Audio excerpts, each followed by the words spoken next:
Hello everyone. In this video I will go over an atlas tree that only requires you to use an orb of alchemy, and if you want to pick anarchy on your map device to be effective. The gear requirements are pretty high to run this tree effectively on tier 14 plus maps, unless you are skipping wisps, which I do not recommend. We will spec into Harbingers, Harvest, Expedition, Abyss, Rogue Exiles, Tormented Spirits, and Eater of Worlds. We will also take Stream of Consciousness and roll away a decent amount of other league mechanics. I have two atlas trees. One is for sub 14 maps and one is for tier 14 plus maps. Let me quickly show you what I took. For Harbingers, I took Ominous Arrival. Your maps contain an additional Harbinger. Unspeakable Offensive. Harbingers in your maps have 60% increased cooldown recovery rate. Currency shards dropped by Harbingers in your maps can drop as currency items instead. First wave, Harbingers in your maps have 25% chance to be replaced by a powerful Harbinger boss. For Harvest, I took Bumper Crop. The Sacred Growth in your maps has 50% chance to contain an additional Harvest. Bountiful Harvest. Harvest monsters in your maps grant 200% increased experience. Harvested plants in your maps have 10% chance to spawn an additional monster. Doubling Season Life Force dropped by Harvest monsters in your maps has 10% chance to be duplicated. And Heart of the Grove. Harvest crops in your maps have 60% increased chance to contain a tier 4 plant.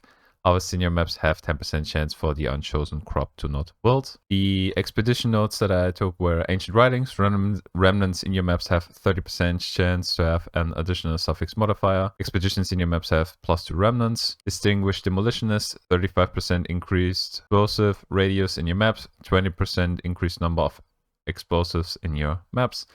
You can also take this note if you want to. I prefer to be more precise, but it's totally up to you what you take here. And then I took Buried Knowledge, 50% increased quantity of expedition logbooks dropped by runic monsters in your maps. Your maps contain 20% increased number of runic monster markers. Your Abyss notes are Underground Kingdom. Your maps have +1% chance to contain an additional Abyss per 2% increased pack size. Abyssal Army. Abyss monsters in your maps grant 50% increased experience. Abysses in your maps spawn 50% increased monsters. Reactive Swarm. Abysses in your maps spawn 10% increased monsters for each prior pit in that abyss. Sustained Horde. Abysses in your maps that do not lead to an abyssal depths lead to at least 3 pits if able. Darkness Rising. Abyss cracks in your maps have 5% chance to spawn all monsters as magic for each prior pit in that abyss. And Trail of Destruction. Abysses in your maps that do not lead to an abyssal depths lead to 4 pits if able. The Rogue Exile nodes are Rukus. Your maps have 8% chance to contain 20% additional Rogue Exiles. Exiled Will. Rogue Exiles in your maps are possessed by a Tormented Spirit.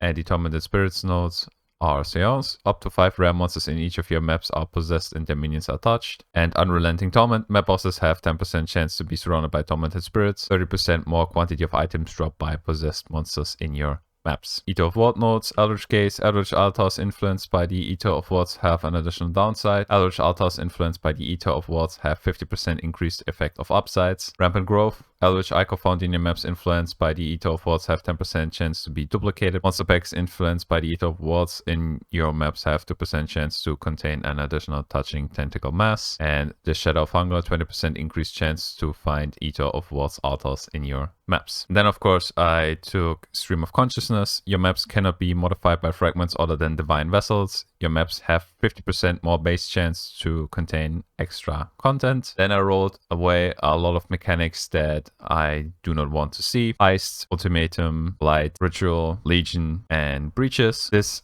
also has the benefit that our maps have +2% chance to contain other extra content. I left in Delirium because I think Delirium is beneficial and will add some loot despite not investing points into the mechanic. The difference between this tree and the other tree is that I do not invest any points into the Eater of World mechanic because it doesn't make sense. We are not running tier 14 plus maps. I instead invest points into Call of the Grove to give us a higher chance to get the Sacred Growth. And I took these 3 nodes to increase the quantity and rarity that we get. All right. Let me show you an actual run. I will run a tier 16 Burial Chambers map. As you can see, I just slammed an alchemy orb on it. Item quantity is 46, rarity is 28, and monster pack size is +18. And I will use Anarchy. Area is inhibited by 3 additional Rogue Exiles. You don't have to do that, of course. Totally up to you if you want to invest the additional 3 Chaos Orbs or not. And we take Eater of Worlds. Let's do this.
True strength comes from within, and I know for a fact you are empty.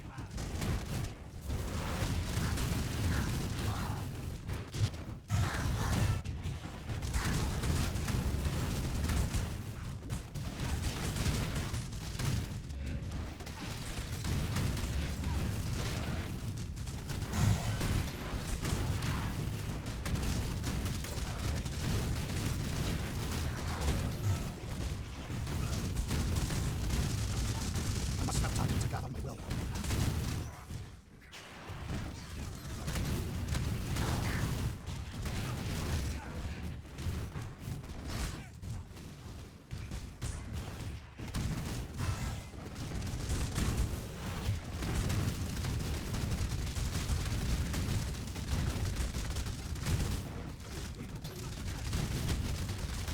My mana is spent.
Must have time to gather my will.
Yep, that concludes the run. Unfortunately, I didn't get any expedition or harvest in our maps or a single altar as well. That is a bit unfortunate, but this can happen. This is just an Alch and Go tree, so that is to be expected. All right, I hope you guys found this video informative. I wish you guys good luck with this tree, and I hope you make a lot of currency. Goodbye.